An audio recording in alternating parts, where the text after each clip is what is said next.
Hamzat Chimayev va Abubakir Nurmagomedov. Ularning o'rtasidagi eng so'nggi tortishuv UFC 280 turnirida bo'lib o'tdi. Islom Makhachev va Habib Nurmagomedovlar Charles Oliveira ustidan qozonilgan g'alabani va yutib olingan kamarni nishonlayotgan bir paytda muxlislar orasida o'tirgan ularning akasi va UFC o'rta vazn jangchisi Abubakir Nurmagomedov va Hamzat Chimayev tortishib qoldi. Ularning orasida bu kabi to'qnashuv ancha oldin boshlangandi. 2021-yili internet tarmoqlarida Hamzat kerak bo'lsa hatto Habibni ham oktagonda yutib qo'yishi mumkinligini aytgan. Bu so'zlar Dog'istonlikning muxlislariga va jamoadoshlariga yoqmagan. Shundan so'ng Abubakir jonli efirda yaqindagina Amerikada bir dasturxon atrofida biz bilan ovqatlandik. Mashg'ulotlarni ham birga qilganmiz.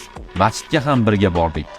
Biz bilan aka-uka bo'lib yurib, endi biznikilardan birini yuta olaman deb yozyapsan. Og'zingdan chiqayotgan gaplarga ehtiyot bo'l uka. Hamzat ham bunga ko'p o'tmay javob qaytardi. Agar gaping bo'lsa, o'zimga aloqaga chiqish kerak edi, jamoatchilik uchun tomosha ko'rsatmasdan. Biz hali Amerikada yana ko'rishamiz yigitcha. Akang butun dunyoga hammani yuta olishi haqida jar solayotganda, bu o'ziga ishonch edi. Xuddi shu gapni men aytsam, bu o'zimga ishonch bo'lishi mumkin emasmi? Shundan so'ng barchasi tinchlanib ketgandek ko'rindi va Hamzat ham yozilgan postlarini o'chirib tashladi. UFC 280 da esa Chimayev o'zi Abubakir bilan salomlashish uchun keldi. Do'stona munosabat bilan uning qorniga urib qo'ydi, lekin bu Abubakirga yoqmadi. Og'zaki to'qnashuv tezda mushtlashuvga aylanib ketdi. Ularni tezda UFC soqchilari ajratib olishdi.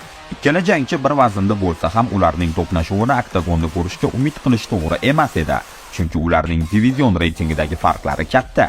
Bir necha kundan so'ng internetda jangchilar birga tushgan video va fotosuratlarni joylab, yarashib olishgani aytildi.